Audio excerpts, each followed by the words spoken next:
అప్పుడు అక్కడ అందరూ తెల్లవాళ్ళు, అక్కడ అది కేవలం ఒక పొల్యూషన్ ఇష్యూ అయింది. కానీ మనకి ఇలాంటి సమస్య వచ్చినప్పుడు ఇది కులాల సమస్య అవుతుంది. గతంలో కూడా మనకి తెలంగాణ ఇవన్నీ సమస్యలు వచ్చినప్పుడు ఇక్కడ అక్కడ నేను లాస్ట్ టైం కూడా నేను అమరావతికి వెళ్ళినప్పుడు చెప్పానంటే, మీరు ఒక సమస్యని మీరు చాలా లోతుగా పరిశీలించకుండా పైన నిర్ణయాలు తీసుకుంటే దీని వెనక చాలా కుల పోరాటాలు వస్తాయి. ఇది ప్రతి ఒక్కరూ ఆచితూచి ప్రతి రాజకీయ పార్టీ ఒక పరిశ్రమ పెట్టాలన్నా ఇది ఎవరి దేనివల్ల ఎంత అంటే సోషల్ ఇంపాక్ట్ అసెస్మెంట్, సామాజిక ప్రభావం అంచనా తీసుకోకుండా ఎలా పడితే అలా ఒక ఆలోచన, ఒక దూరం, ఒక లోతైన ఆలోచన లేకుండా పరిశ్రమలు పెట్టేస్తే వాటి వల్ల చాలా సమస్యలు వస్తాయి. కాకపోతే అడ్వాంటేజ్ కేవలం కొన్ని కులం, అంటే మనం నగ్నంగా మాట్లాడుకోవాలంటే సంపద ఎప్పుడు కొన్ని కులాల మధ్యలోనే ఉంది, కొన్ని అగ్ర కులాల మధ్యలోనే ఉంటుంది.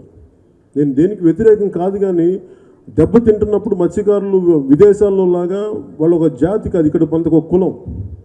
సో మత్స్యకారులు దెబ్బతింటున్నప్పుడు ఇంకొద్ది మంది అడ్వాంటేజ్ పొందుతున్నప్పుడు దీన్ని ప్రభుత్వం ఇలాంటి జరగకుండా ముందు చూసుకోవాల్సిన పరిస్థితులు ఉన్నాయి. అందుకనే ఒక పరిశ్రమకి లైసెన్స్ ఇచ్చేటప్పుడు కానీ దానిని అక్కడ నడిచేటప్పుడు నడపాల్సిన పరిస్థితులు ఉన్నప్పుడు కానీ ఇవన్నీ ఆలోచించి తీసుకోవాలి. ముఖ్యంగా అది సముద్రానికి దగ్గరలో, తీర ప్రాంతం దగ్గరికి తీసుకెళ్ళమని అందరూ అడుగుతున్నారు.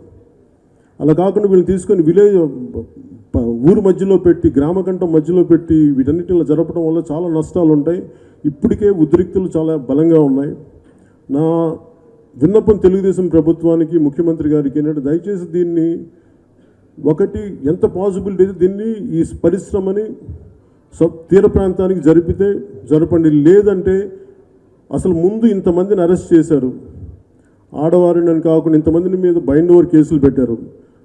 నిజంగా ఇలాంటి కేసులన్నిటికీ ముఖ్యంగా నా ఉద్దేశం ఏంటంటే, ఒక కోర్టు వారిని కూడా నేను కోరేది ఏంటంటే, ఒక కమిటీని ఏర్పాటు చేయండి. నిజంగా ప్రజల్లో ఇప్పుడు నేను చెప్పింది కాకుండా, ఎవరు చెప్పింది కాకుండా ఒక కమిటీని ఏర్పాటు చేసి ఆ కమిటీతోటి ప్రజలతోటి డైరెక్ట్గా మాట్లాడమని చెప్పండి. దీంట్లో సమస్యలు ఎంత ఉన్నాయి లోతుగా విశ్లేషణ జరిపి, నిజంగా ఇది అందరూ చెప్పి అందరూ ఉన్నట్టుగా నిజంగా సమస్య ఉంది ఇక్కడ అనుకున్నప్పుడు దీన్ని దయచేసి తీర ప్రాంతానికి జరపవలసిందిగా, ఈ పరిశ్రమని ఇక్కడ ఉండకూడదు నేను కోరుకున్నాను. అలాగే ఇక్కడున్న బాధితులందరికీ, వారి కుటుంబ సభ్యులందరికీ ఏ విధమైన న్యాయపరమైన సమస్యలు ఉన్నప్పుడు మీకు న్యాయవాదులు కోర్టులో అండగా ఉన్నప్పుడు ఖచ్చితంగా జనసేన మీతో తోడుగా ఉంటుందని మనస్ఫూర్తిగా చెప్తున్నాను. ఇక్కడ మీకు ఎలాంటి కేసులు ఉన్నా కానీ మీకు